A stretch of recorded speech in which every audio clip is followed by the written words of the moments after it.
Honesty and transparency are how we operate. Supply chain challenges are not always easy, but the commitment from our team to take on the responsibility is unwavering. When you encounter a challenging supply chain crosswind, the whirlwind of options and variables rise and fall. You seek the shelter of predictability. You seek to find the eye of the hurricane. That's where we live. Donovan. Logistically speaking, we are at the center of it all. Let the train!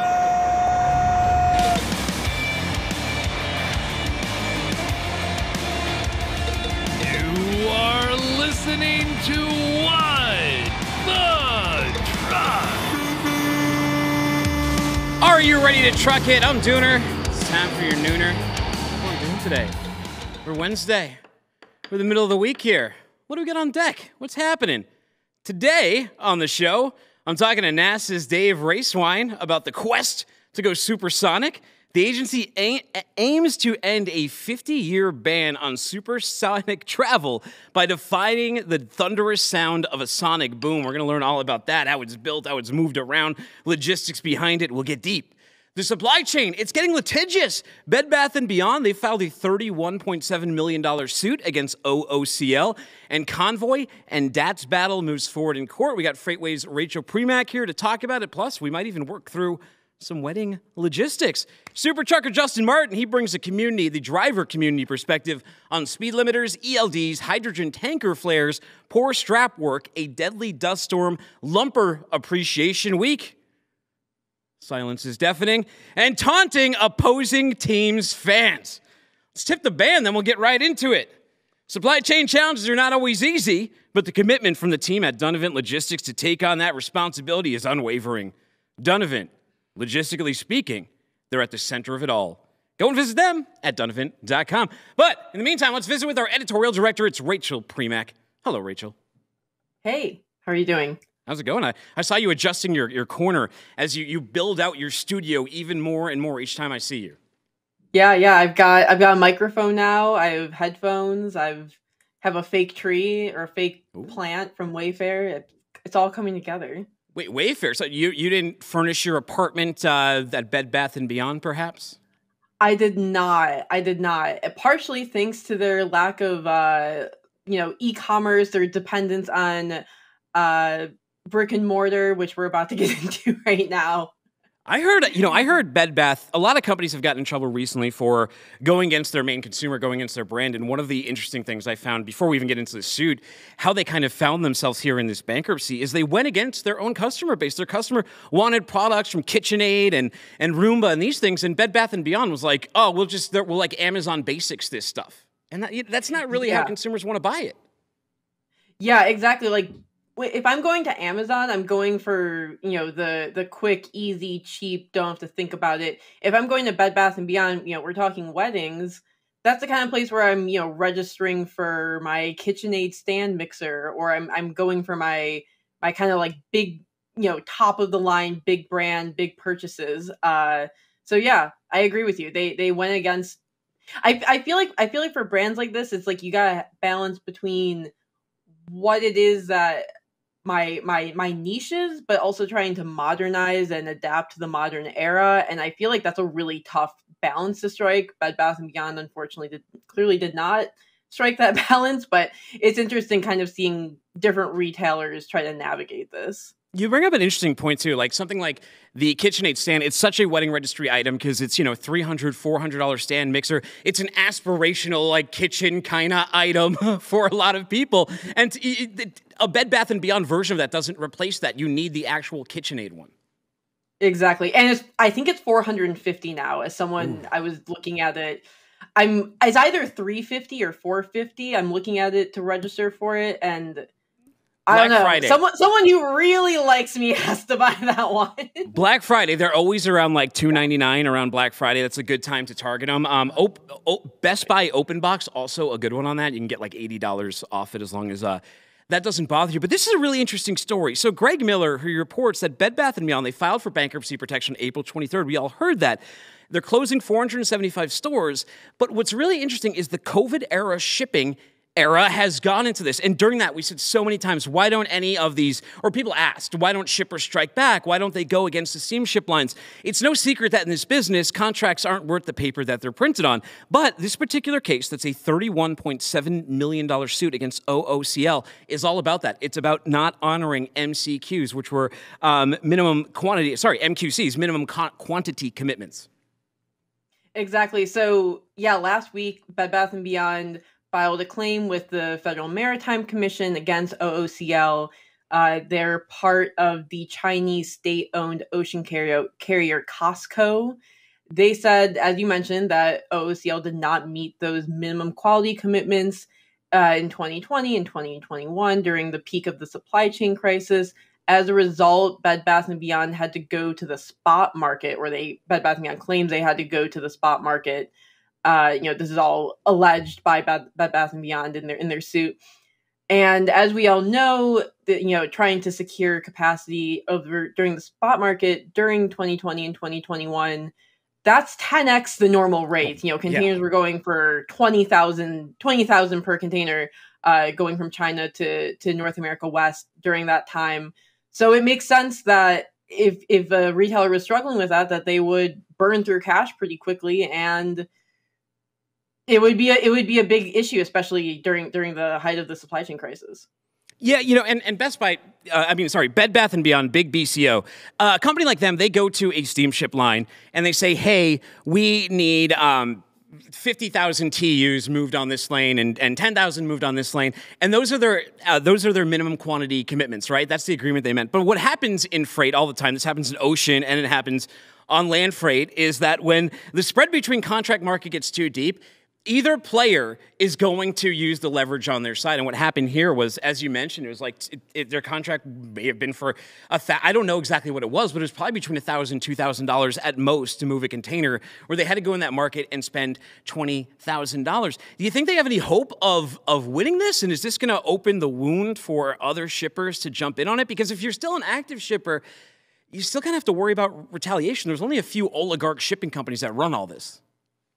Yeah, it kind of seems like Bed Bath & Beyond is in a uniquely good position to stick up for other shippers. It's interesting because on the trucking side, the shippers have basically all the power. And compared to shippers, the carriers on the trucking side is incredibly disaggregated.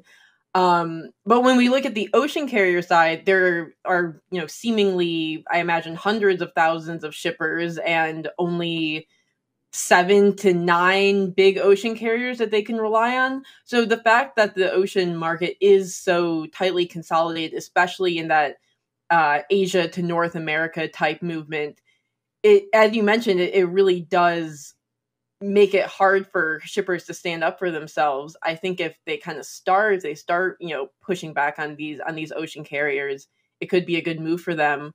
But like you said, it's kind of hard to picture, because if you burn one of them, it's not like the other ones are going to be clamoring to take you on, if you kind of prove yourself, to be a challenging customer. So that's just that's all I can imagine how that would go down. The steamship lines, they took the bag when they could. They took that 20,000 when they could. They broke some of these relationships.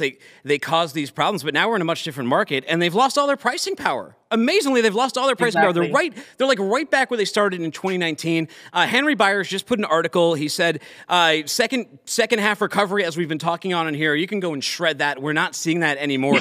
Here's a chart right here, and there you see we're right back at those 2019 levels. What's going on with the recovery here, Rachel?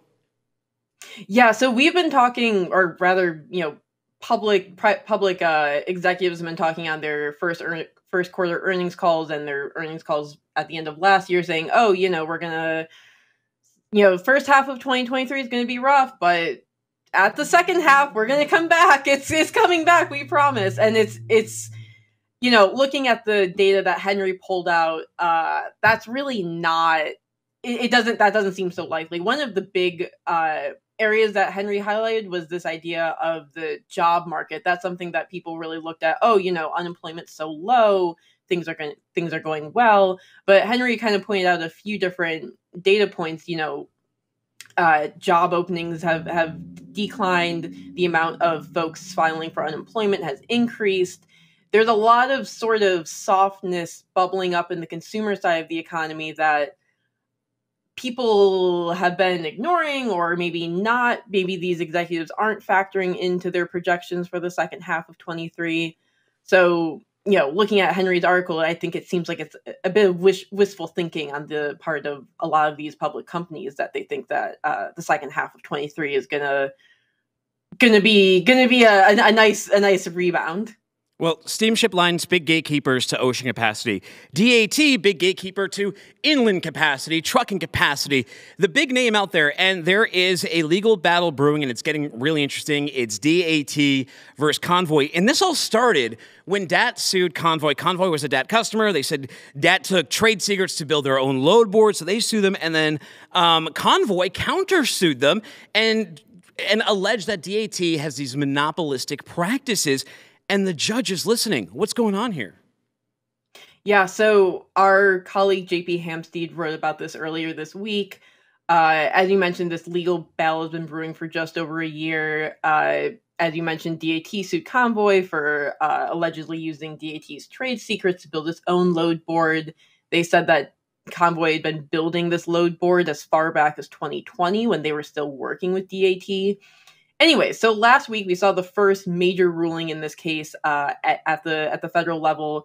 The federal judge dismissed all but one of DAT's 6 claims, and they did not dismiss any of Convoy's claims. And one of the biggest takeaways from this is that the court is allowing Convoy to proceed with this claim that DAT's contracts essentially is builds monopoly or constitutes as monopoly power for DAT in the spot trucking market. Now, DAT only has about 64% of market share. The judge says that 64% of market share isn't enough to make a monopoly claim, but the way that they've worded and proceeded with these contracts against, or not against, but with their business partners, the judge says that it's credible for Convoy to claim that DAT could be seeking monopoly power or has monopoly power. Well, Cambridge Capital's Benjamin Gordon, he tweeted out, "This is a watershed case. When we look back on 2023 is the year the court ended the DAT stronghold on load boards. And like the US versus Microsoft case in 2000, where the court forced DAT to separate its load board from its pricing and other tools." He also says DAT may regret their hardball legal tactics. A lot of freight brokers are upset with DAT.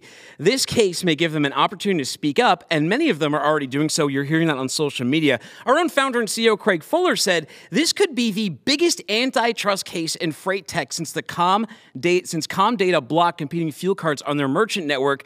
It resulted in the Department of Justice issuing one of the biggest blows to Comdata's tight grip on the fuel card market. And he says the irony in all of this is that DAT is the one that sued Convoy to begin with over their load board initiative. DAT has far more to lose here, since a lot of brokers would love to prove that the DAT contract is illegal, but are nervous about retaliation. Convoy has nothing to lose in that regard. I mean, I think what they're saying is definitely really interesting. And what we're seeing during the current Biden administration is that just across various industries, healthcare, tech, thinking about healthcare again, thinking about hearing aids and other sorts of various industries and products, we're definitely seeing a push against, we're seeing a push for more competition throughout American business. And it seems like trucking on the surface would be precluded from that conversation. As we were just discussing earlier, the trucking carrier market is pretty disaggregated, hundreds of thousands of carriers. But looking at the load board side could be one area where the Biden administration's take on increased competition and curbing monopoly power could take hold. So it is a really interesting time for this case to be discussed. Now, I caught up with the article's author, JP, just about an hour ago. He was briefing me on what's going on here, and he said the real question is, if it comes to it, if the judge moves this forward and DAT decides to settle with Convoy because they feel that they're going to lose, will Convoy take that settlement, or will they fight for the rest of the industry to prove that DAT's contracts are illegal? And I think that what's important about that is that's what a lot of the industry is watching. Is Convoy just in it for themselves to get themselves out of it? Or is this a fight over what a load board actually means and how you can have those contracts? That's interesting. I mean, it's a kind of an opportune time for a lot of these companies to be looking for what their next niche is. I feel like a lot of these automated freight brokerages that popped up in mid 2010s to late 2010s, it turns out they can't automate the freight brokerage market. It's not as easy, or they can, but it's not quite the one fell swoop that I think a lot of them were kind of projecting or predicting. And I think they kind of need a new business to be involved. A lot of them are looking at fuel cards. That's one big area where a lot of these automated freight brokers are looking into. So load boards could be kind of one of the next niches for companies, like Convoy or Transfix to look into. Now, I know you've been stressing out a little bit. When is your wedding? You've been planning a wedding. You've been trying to get your bridesmaids figured out, your gifts figured out, the decorations figured out. There's a lot of logistics involved in wedding planning. Yeah, so my wedding's October 7th. I was tweeting last night about all of the really cringy and terrible decor that is available for bachelorette parties. Now, I should note this is for my friend for whom I'm a maid of honor for. Her bachelorette party is not this weekend, but next weekend. So that was more for her wedding. But yes, everyone's getting married right now, and there's a lot going on. So we had to do ours on difficult mode. My 10-year anniversary is coming up, and we had the venue already picked out. I think they're going to roll this. Let's play. Yeah, so that's my wedding right there. We had the venue already picked out. We were going to go to Anthony's Pier 4. It was like this old sort of gangstered out eatery in Boston that was right on the seaport. And what happened is in July, my wedding was coming up in October, that they sold the land. So we were like left out in the lurch. Very thankfully, my mother reached out to someone at the Seaport Hotel, and they were able to like honor our contract with, because they had an opening. They had someone cancel. So it just lined up, and the Seaport is beautiful. We actually looked at the Seaport. We couldn't afford it when we first went. That's why we went with Anthony's Pier 4. So they hooked us in. We went with a nice church. But I got to say, the most important part of logistics, I've been to a lot of weddings, is you can't have a long amount of time where people can't eat from when you say I do to when the reception is. I've been to someone there's like 3 hours. This is insane. People will get too drunk. They'll get angry. They'll get pissed off. You got to like have that. And you got to bring people to the location. Where are you doing yours? So it's going to be in Pittsburgh. It will be, I think this is a good, there's a few things we're looking at to optimize for that. The venue, the ceremony and reception will be at the same place. It will be at Phipps Conservatory, which is a botanical garden in Pittsburgh. And we're doing a first look, meaning we'll get a lot of those wedding pictures. I see you guys did that in your wedding, or I think you did, just based off of the timing of when the photos happened. Doing that first look and getting all those wedding portraits out of the way before the actual ceremony and reception is really big, because otherwise the bride and groom are off for like an hour taking pictures together. And that's, I mean, like kind of the point of the wedding. I mean, obviously the point of the wedding is to get married, but part of it is to spend time with people who you don't see all that often, who have all flown in to come celebrate you. So it makes sense to do all those pictures and all that early, so you can see the people who spent a lot of money to come see you and to come spend the day with you. DJ or band? Because I went with a band. I highly recommend it. Yeah, we've got a live band, which is exciting. Yes, much, much better. Now, yeah. And congratulations on the wedding. You guys can stop that. Before I let you go, it's Lumber Appreciation Week, a 6-day event of celebration that has just been announced. Guys, show the picture here so everyone can get an idea of what Lumber Appreciation Week is. What do you have to say to all the lumpers in the world? I have to say these 6 days are all for you. I mean, I appreciate lumpers. I've never actually dealt with a lumper, but yeah, I'm all for Lumber Appreciation Week. I don't know if lumper Twitter has caught wind of this, but let's go. Let's do this. I haven't even broken into lumper Twitter. There's not many lumpers that I've run across. There's lumper horror stories. There is no lumber Twitter. There is really maybe none. there is. Maybe there If is. you're on lumber Twitter, reach out. We'll get you on okay, this isn't my show, but reach out. Well, no, we will. We'll make it happen. Yeah, If not, we'll bring them on during your segment so they can take your time. Yeah. We'll swap out. All right. Well, Rachel, I really appreciate it. New Modes is coming out. Modes this week. Modes next Thursday. Yes. It will be out. The show will be out tomorrow, and a new article will be out tomorrow, which I'm actually writing about Alaskan trucking and what's going on up there. All right. Well, I'll ask you about that. Thank you so much, Rachel. Thanks for coming on the show. Appreciate your time. Thank you. All right, everybody. Meanwhile, look at the praying mantis, so fierce, undeterred by the claw of this massive construction equipment. Spirit animal, indeed. All right, let's talk supersonic. Let's talk supersonic with NASA. Before we do, take a look at what we're talking about. Aviation allows us to explore the far corners of the world. For decades, NASA researchers have worked on ways to make air travel faster, safer, and more environmentally friendly. Now, we are prepared to help open the doors to a new market of commercial supersonic air travel over land and cut our flight time in half. But first, we need to prove to regulators that faster and quieter is possible. This is our mission. This is our quest. Not long ago, industry flew passengers at supersonic speeds, getting people to their destinations with time to spare. But this came with its challenges. The loud sonic boom associated with supersonic flight was so disruptive to people on the ground that the FAA banned commercial supersonic flight over land in 1973. To prove the startling sonic boom can be reduced to an acceptable soft thump sound, we will use our uniquely shaped X-59 research aircraft built by Lockheed Martin Skunk Works. We will fly the X-59 over a number of U.S. communities to collect data on what sound level people consider acceptable.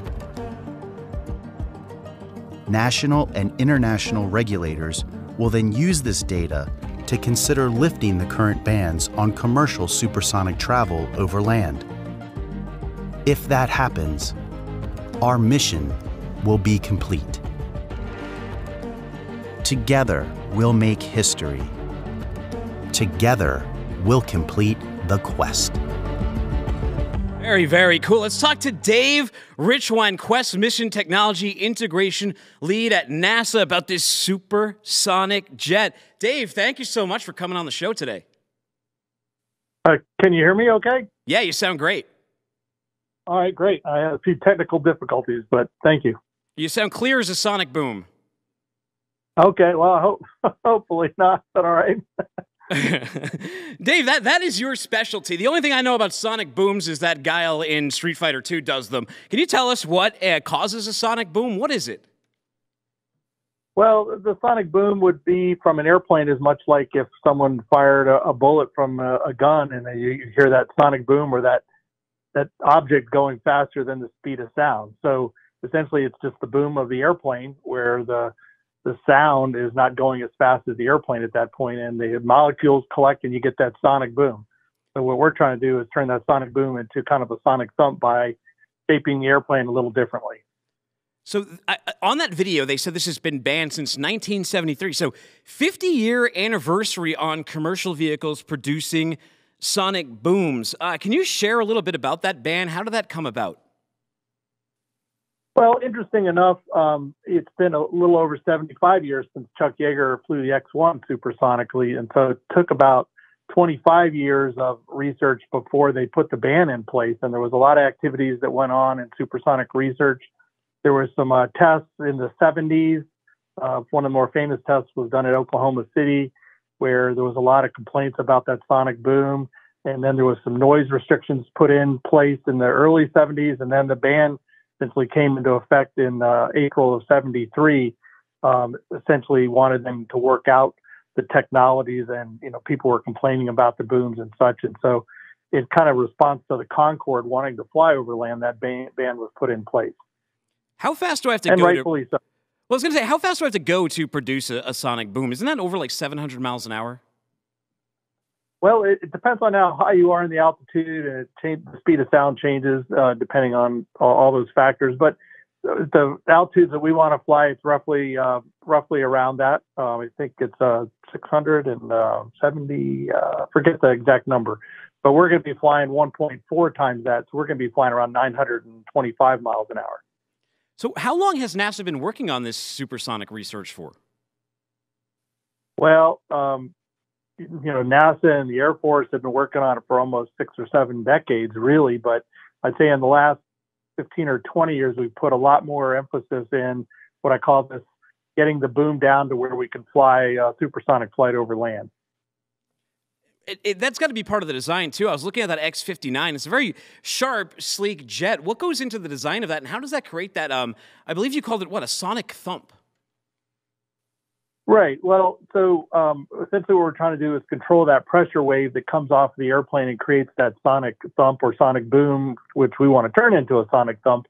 And so you're trying to manage the volume of the airplane, the cross-sectional area of the airplane, and also the lift distribution that comes from the airplane. I don't want to get into all the details here, but the long nose helps you manage the volume. It's, slow volume increase. And then there's a lot of things that go in the back end that we're trying to both manage that volume of the airplane.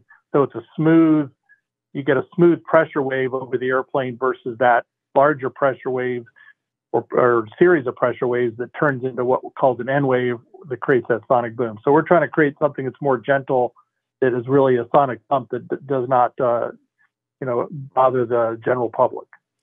What is an X-plane? This is X-59. Have there been 58 other ones? What are these things? Well, I mentioned the X-1, which was, what Chuck Yeager flew in the 1946, 47 range and so on. There's been many X airplanes that have done a whole variety of, rockets and military prototypes and all kinds of things over the years. X-29 was a forward swept wing.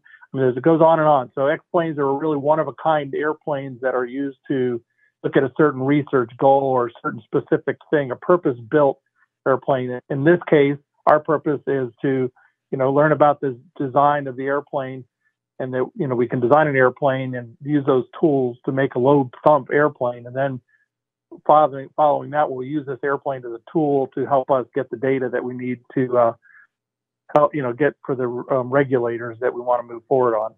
So if I'm outside walking my dog, Randy Savage, and one of these were to fly overhead, what would it sound like? Well, there's two things going on. A lot of times people think about airport noise or noise from your engine. But really, when you're flying up at a high altitude, you're not going to hear that jet noise that people are kind of more accustomed to on the ground around an airport. So this airplane, really, you won't hear it except for that sonic thump. It will be flying up at high altitudes in the 50,000 foot range. So you really won't even hear it except for that slight sonic thump or like a heartbeat going by. That is at least on the for the X-59. I'm looking at this getting assembled right now, and it looks really long, like just judging by people as scale. I don't have a banana to lay down to give me perfect scale, though. How long is the nose on that? Well, so I don't know how many bananas it would be equal to, but the nose, the airplane's roughly around 100 feet long, which is the size of a basketball court.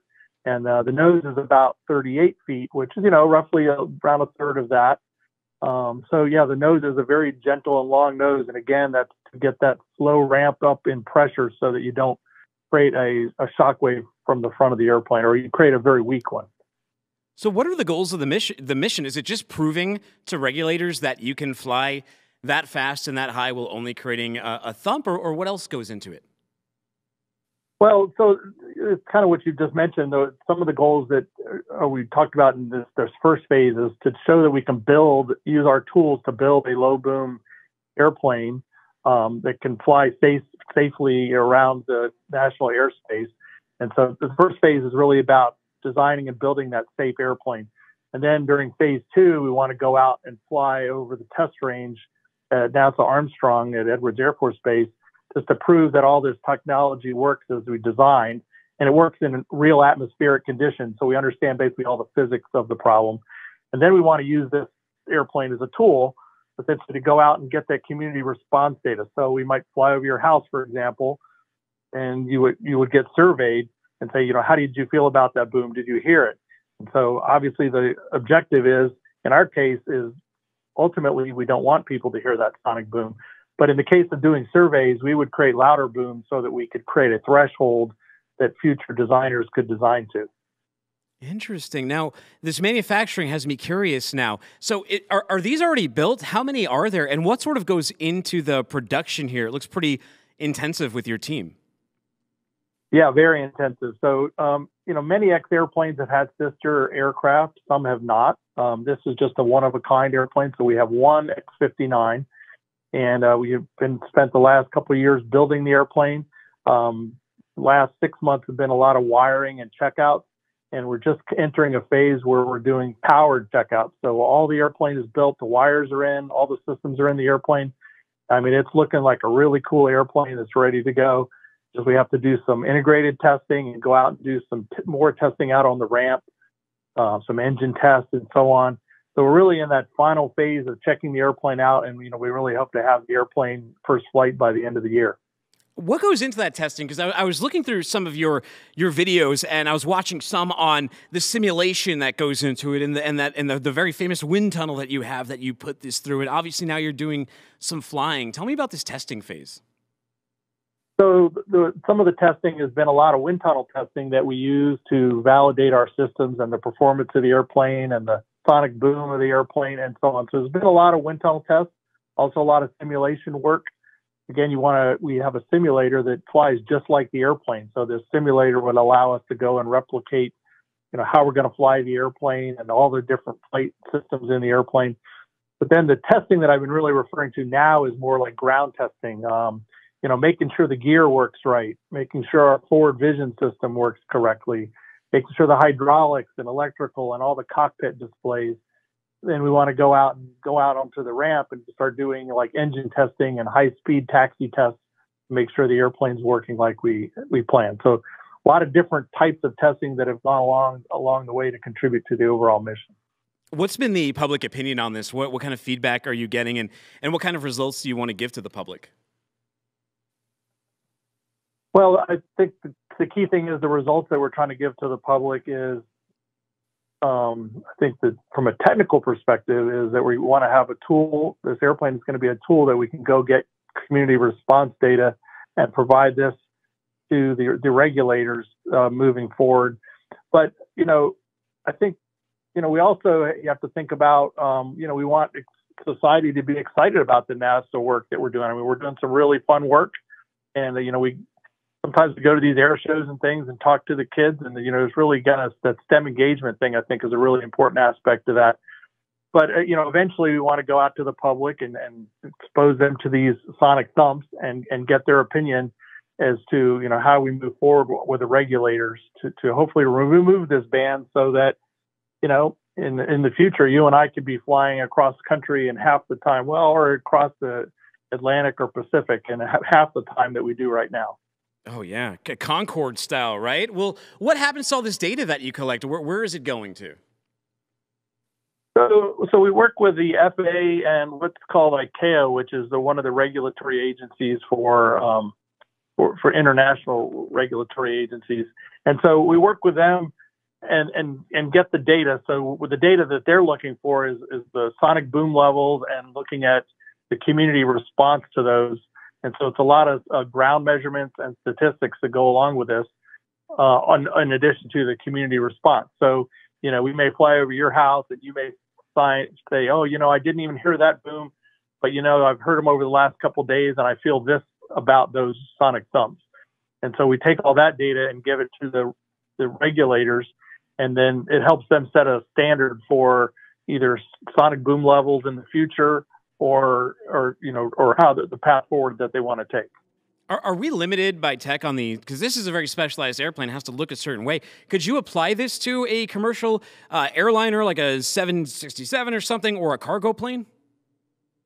So I think you could apply a lot of the tools. The airplane is obviously a one-of-a-kind airplane that is built to be maybe more cost-effective, but so you wouldn't want maybe a commercial airplane to kind of look like this airplane. But what our airplane does do is the sonic thump from this airplane has been designed so that it will replicate that of a larger commercial product. So they will sound the same. So that was our objective, is to do that in the most cost-effective way possible to get that data so that designers of future supersonic commercial airplanes can use both the tools that come out of this and the data, the regulatory part of that.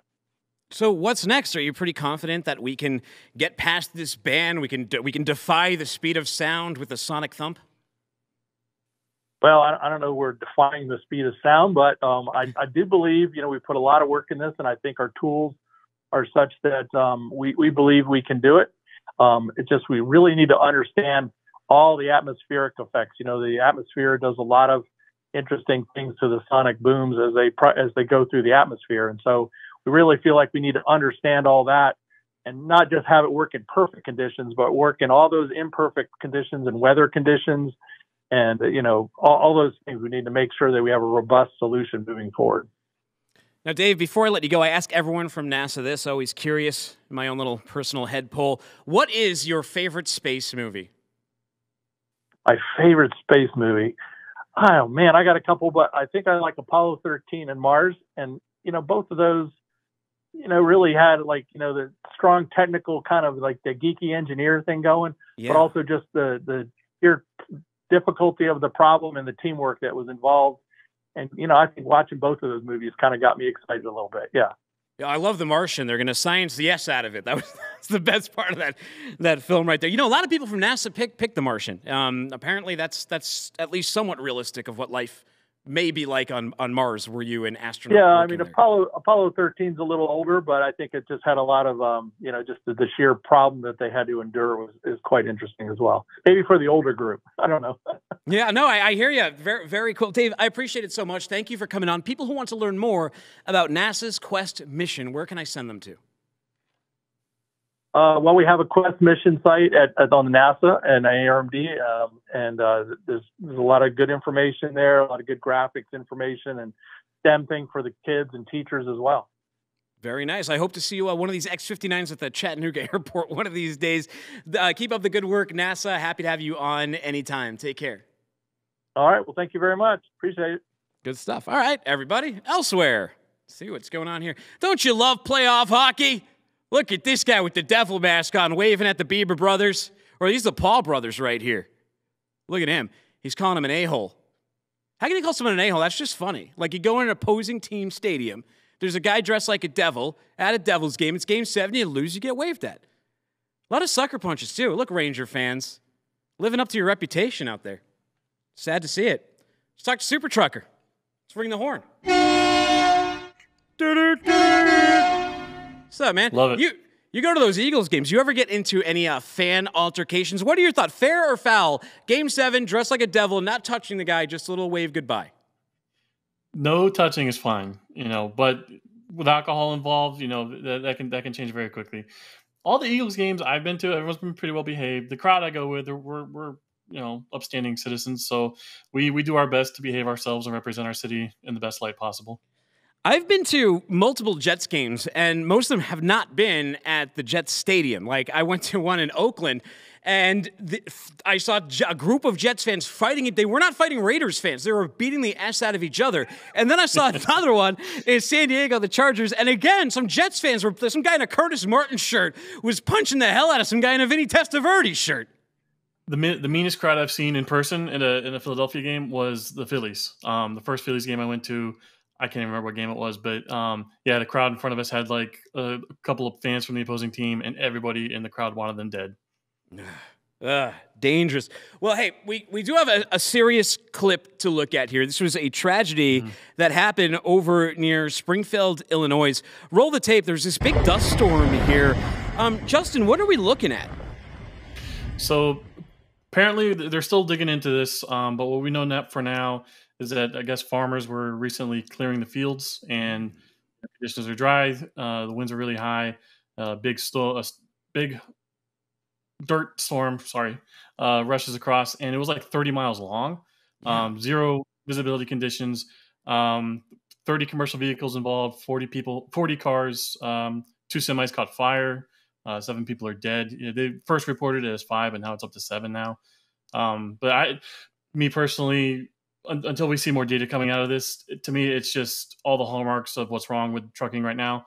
Too many people following too closely, not enough people communicating on the CB. This easily could have been avoided by just radioing everyone behind you saying, "Hey, can't see anything, pull over, shut it down." Yeah, this is no different than driving through fog. I've driven through conditions like this many times, and you just turn your radio on and know what's going on up ahead. Yeah, the Illinois State Police, they said over 30 injuries. Those 7 deaths, injuries range from minor to life-threatening, and the ages range from 2 years old to 80 years old. And you can see it's just a regular highway. Anyone who would be driving got caught up in that. Now, you mentioned online, let's talk about this. You said CBs could have potentially prevented this fatality. How so? Elaborate on this culture you're talking about here. Well, the more you have people talking to each other about what's going on as far as like the road conditions, the better it is for everybody. Because when you got so many people stacking up like that, you don't have the reaction time to, if you're going from 70 miles an hour to 0 in an instant, that you can push that wave back by telling guys, a mile, 2 miles further back, hey, slow it down. There's an accident up ahead. You don't want to be caught by surprise. And that's what the CB radio helps avoid. Why can't we integrate this? Like, can Google Maps work with traffic service or some sort of weather service to give you not like an Amber Alert, but like almost like an Amber Alert? If you're riding into a situation like this, like, why can't your GPS notify you? Because we also need the passengers, because maybe the truckers know what's going on, but then they start suddenly slowing. The trucks, all the four-wheelers are still going 80, 90 miles per hour driving into hell. Yeah, no, most of your car GPSs nowadays will have like an alert for traffic, but it's usually after the fact. Yeah. When this stuff happens in real time, the CB radio is still your best bet. And even in your car, like I'm terrible at this. I should have one in my car, but they have portable CB radios, handheld radio units that work just fine. And the range doesn't need to be 5 miles down the road. Anything a mile or 2 up ahead, that's all you need. Yeah. Well, what can we do to like make people do that? You think anything? Can't shame a driver into CBing, can you? Make CB radios cool again, I guess. Have more movies featuring CB radios. Isn't Mud Dog trying to do that? Isn't that his whole thing? Mud Duck. Mud Duck, yes. He who shall not be named. He may have gotten more CB radios taken out of trucks than put in, I would have to assume at this point. He's a net negative. Hey, this was a scary video that has been making the rounds yesterday, and I didn't even know what I was looking at first. All I saw was like these 2 guys roaming around the trailer, and you're like, get away from it. It turns out this is a hydrogen trailer, right? That is hydrogen that's being emitted out of the back of this. Apparently, it's a pressure safety valve, and when precipitation gets really high, sometimes they have to do this, but I've also heard this is not normal. Yeah, so it's not normal, but it is working as designed. It is kind of scary because you're looking at it, it's a big red flame. A lot of the armchair experts immediately got in the comments saying, well, it's a red flame and hydrogen is supposed to be a clear flame. And it's all this stuff back and forth. To the untrained eye, it is absolutely terrifying. I would not want to be near there. But you can see the driver still walking around. He's not running in the opposite direction. I think you had a comment on there that I really liked. It was the drivers who haul this stuff are trained for those situations, and usually they're the last to start running in the opposite direction. But when they do, keep up. Because I asked Taylor Barker about what to do, and he just said, "Run." I don't know if I don't think he yells hydrogen though. But hey, like at ACT Expo, I was hearing from Alan Adler just yesterday. He was saying, he was on FreightWaves Now. I heard him, and he said, huge hydrogen push. It's finally starting to get taken seriously at ACT, because I think that fleet buyers are starting to be like, oh, wait a second, these batteries won't really work. Yeah. There's all kinds of alternative fuels being considered right now. You still have liquid natural gas, hydrogen, batteries, whatever works. Let's see what Sec Pete had to say about speed limiters. Owners, operators from my district have expressed concern with the FMCSA's proposed rule for heavy vehicle speed limiters.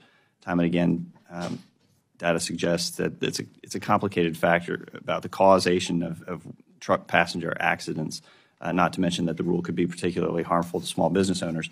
Does DOT think implementing this rule will be specifically harmful to independent owner-operators, and how did DOT decide on the suggested 60-mile-per-hour maximum? I'd asked you, Mr. Secretary, to be short. You're kind of violating Sorry, my rule Mr. there. Chairman. Okay. Okay. He didn't give the Secretary the time. Well, the short answer is safety is our North Star. We'll be guided by the data, and we welcome stakeholder and industry input as we're working toward finalization of rules. Thank you. So what does that mean? It kind of sounds like they're not doing anything. No, it's a masterclass in dodging the question, because it completely counter his earlier statement about safety, where all this new data about ELDs has come out saying that safety has gone down because of ELD mandates, and the messaging is still, safety is our number one. No. It's safety is not, apparently. Putting speed limiters on all semis in the country is going to just completely upend everything in the supply chain, because you have any freight that's going coast to coast, that's an extra couple of hours or maybe even another day because of the ELD that trucks have to shut down to get freight moved across the country. Drivers' pay is going to go down even further because most drivers are paid by the mile, not the hour. And the fact that they just completely ignored the question, it really irritates me. Like, that's something that important that's going to impact the supply chain that much should be given like its own separate hearing, not just 2 seconds in a budgetary meeting. It feels like we have a lot of this going on. When we were just talking about the number to reach the chargers that we need by 2030, that massive, like 145,000 or whatever it is. By the way, Monday, Harbor Trucking Association and Junction Transport will be coming on to clap back against that ruling with the Clean Trucking Board CARB and all that crap. But the thing with speed limiters, so forgive me if I'm wrong, though. Like, when I find myself in trouble in traffic, usually the biggest obstacle to me is cars that are not going with the flow. That is the most dangerous thing in the road, is cars that are not going on the road. Is that the same as being a truck driver when things are just not going the speed they should be going? Yeah, Germany does a really good job of like ingraining into people keep right past left, and that kind of goes away in the States. Depending where you are, anecdotally, I always felt like the West Coast was like one of the worst places to be with that. If you're going up and down I-5, you got cars that'll do 55 in the left lane, like it's nothing, and it's the most irritating thing in the world. It's one thing when it's a car or even a truck in their own regard doing that, but it's another thing when now all vehicles are going to be mandated to be driving at those speeds. The amount of frustration and road rage on the roads is just going to go up by leaps and bounds if this stuff passes. Well, in trucking, it's unfortunate because so many of these hearings just seem theatrical and filled with ideology and not really reality. Let's see what they had to say about, I bet that'll be different. Let's see what they have to say about ELD safety. The livestock industry has been exempted from the ELD mandate, electronic logging devices, for the last 5 years. Meanwhile, statistics through the trucking industry as a whole show that ELDs have, in fact, reduced safety on the roads as drivers are speeding to beat the clock. How do you respond to the fact that the ELD implementation may have led to less safe roadways in some areas? Well, the idea of ELDs is to make sure that drivers do not drive longer than they safely can, leading to fatigue, which we know is a major cause of crashes. Certainly, if there is an attempt to defeat or work around that, that could lead to an unsafe condition. I don't believe the solution is to abandon our work to reduce fatigue. But I do believe that there are a number of steps that we can take that are part of a broader safe systems approach that will make a difference in conjunction with the work we do around hours of service. And just one example that I would mention is the availability of truck parking. We know one thing that creates a lot of pressure on drivers is as they get close to timing out on their hours of service, they're not sure if there's going to be a safe, let alone convenient place to park between now and then. It's one of the reasons why we are encouraging states to use eligible formula dollars to fund truck parking and using some of our own discretionary dollars, most recently in projects in Florida and in Tennessee, to directly construct more truck parking because that shortage is real and an issue we hear a lot about. So he completely ignored the question. All he did was define what an ELD is, and then he said, yeah, we don't want drivers to be fatigued. But that wasn't the question. The question was that after 5 years of data, and it's not showing that they've increased safety, it shows that it's reduced safety. What is your opinion on that? And he had zero. Not even zero. Just whoever's coaching him on how to dodge these questions they're the best in the world. I mean, so the way he breaks it down is he acknowledges what you're saying by repeating what you said back to you, expanding the definition, and then pivoting to a completely irrelevant topic, completely avoiding the question. Yeah, whoever is coaching them, man, they're worth every penny. Oh, well, there was a nice bit of whataboutism, wasn't there, when he went to truck parking? And it was like, look, we're talking about ELDs, and he went to truck parking. And the annoying thing about the whataboutism, it's like, well, then, Pete, what are you doing about the parking? What are you doing about that situation? It seems like such a deflection. Yeah, parking, I feel like, is becoming like the shiny new object that, like, government or ETA is dangling in front of people to make them avoid other problems. I used to see this stuff in the Postal Service all the time, this kind of thinking or ideology, if you want to call it, where they come up with a plan, and then as soon as real world data comes out and shows that the plan isn't working or the plan won't work, the thinking doesn't become, well, okay, what can we do to change the plan or, work around the data? The thinking just goes, oh, we're just not implementing the plan hard enough. When they came up with the idea of putting ELDs in all the trucks and mandating everybody have it, it was under the auspice that safety would increase. Well, now we're seeing safety has gone down, and the thinking isn't going, okay, what can we change about the ELDs, or what can we change about the hours of service? Now it's just, well, okay, now we got to put cameras on the trucks. Now we got to slow the trucks down. Now we got to do this. Now we got to do that. It's never, oh, we were wrong to go this direction. It's just we got to go this direction even further. Interesting. So, I talked about this with Rachel. Our buddy Reed has declared this starting today, Lumber Appreciation Week. He says the first annual Lumber Appreciation Week kicks off today and goes till next Tuesday. They only get 6 days to lumpers. It's a 6-day week. Please go out of your way to thank a lumper this week. Throw an extra $1 or $2 on their comm check. Thanks, everyone. Reed, I would if I didn't lose all my money spending $40 on one of your hats. Well, these are nice hats. I got the discount because I got the first run, so they're still available if you want to purchase one. No, it's so funny seeing this stuff because people who don't know what lumpers are, they just think this is like a fun little thing. But like everyone who's a driver or has to deal with lumpers, they're like, okay, this is like a master class in trolling. Because I'll give you an example. So my first 2 paychecks when I started trucking were like $50 because the company I was with at the time, you had to pay out of your own pocket for lumpers, and then you were reimbursed once the checks were mailed back and then cleared. But that takes time. I think it's gotten faster now, but this is 2007. Lumpers are like the scum, absolute scum of the earth. They're some of the worst rip-off artists. I had one load of toilet paper where they loaded. So I think they had a scam worked out with the shippers, because what they did was they loaded everything on pallets, but the last couple of cases were on the floor. So when you open up the trailer, it looks like the entire truck was loaded front to back. So they had to hand unload it, and they charged me $800 for it. And I was like, okay, I'll pay it. Within 20 minutes of them unloading the truck, I could feel the forklift going on. I was like, oh, you sons of bitches, you got me. You absolutely got me.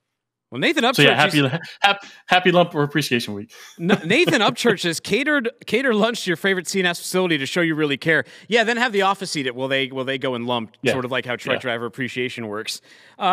Keith says lumpers be like, I unloaded that trailer 6 hours ago and just now switched to the green light. And Reed said, I take law seriously, but WM implicable TK advocate says, to whom you joke about law evasion will truckers get the raw hard side of enforcement, and others laugh at the law. I think he might be taking this a little too seriously. Yeah. We're all guilty of that a little bit sometimes. Who lumped this one? Let's rate the strap work. Look at the clampets over here. Who got this on the back of this? What is that, a Ford F-150? It's earning overtime checks this morning. This is clearly not his first rodeo. Whoever's doing this has like done this a time or two. It looks like Howl's Moving Castle. He's got like a body, a barrel in the blue over there. You can see the reflectiveness of a refrigerator on one side. And it looks like he even comes to a stop in the video too, so nothing goes flying forward. 10 out of 10. Amazing. I don't know where this is. I don't know what country. Somewhere scary. Somewhere they don't have a DOT. Latham Woodward, he says, very ambitious. Jonathan Dunaway would make the Clampets proud. Cindy Curtis, oh my God. Stephen Lopez, 10 out of 10 on the strap work. Anyone have the guy's number? Anthony Heward, everything must go. Dave O'Brien, either he prepared for the coming doom from AI takeover, or he took the movie Mortal Engines a little too seriously. But look at the weight distribution. Negligible sway at braking, so he liked what you saw. And Carrie Donacci, she said 7 out of 10 stars on the strap work. I see multiple straps, and it's all being held in. Pretty ingenious to be able to get all of that in the bed of an F-150. Hopefully he doesn't find a big pothole and falls off. Yeah, those roads look pretty nice. Let's take a look at an idiot. All right, well, allegedly an idiot. Well, we have video evidence. Do we have to say allegedly? Here's a lady in Hawaii, for some reason decided to drive straight into the ocean in her vehicle. Do you guys have sound on this? Turn that sound up. I want to hear this. Yeah, here we go. So, and this lady, to look at her, they're like, hey, you got to go back. And look at her. She looks like she's trying to, like, field answers on the Showcase Showdown on Price is Right. Like, oh, what, 18,036? 14,920? Look at her. No sense of urgency. There are just some people who, whether it's the voice on the radio, the face on the TV, or the voice on their GPS, they just say whatever. They do whatever it says. She's keeping the seatbelt on too. This is really dangerous. Like when you're going to submerge, that's a good time to take the seatbelt off. Yeah, no. Thankfully, at least she had her window down. There were, when I first moved to Florida, there were a lot of cases of people driving into canals overnight and then dying because you get stuck and the water rushes up to the doors and then you can't get the door open. Well, thankfully, these good men jumped in here too and helped this lady out. She was in a bad spot. Maybe give her directions to where to go next time. Well, anyways, that goes on for a while. She eventually gets out, and you can actually see the ramp. It's like 40 yards of ramp. There's no way she couldn't see it. We don't have time to see the whole thing. It's on my Twitter. Hey, future supply chain's coming up. Are you excited? Yeah, absolutely. The first one was a blast. Can't wait to go again. Yeah, we're going to be in Cleveland. Might even catch a Guardians game while out there, do some live set, get some footage, shake hands with the people. I've never been to Cleveland. I've never been to the Rock and Roll Hall of Fame. No, me neither. It's going to be a lot of fun. First time for everything. Well, if it's the first time for you, many times in Cleveland, come down, go to live.freightwaves.com. Go get your tickets. That's right, June 20-something to June 22nd, something like that. Find us on Twitter at FWWhatTheTruck or on TikTok or all the social. Find me on Twitter at Timothy Dooner. That's DOONER. Take care and don't be a stranger.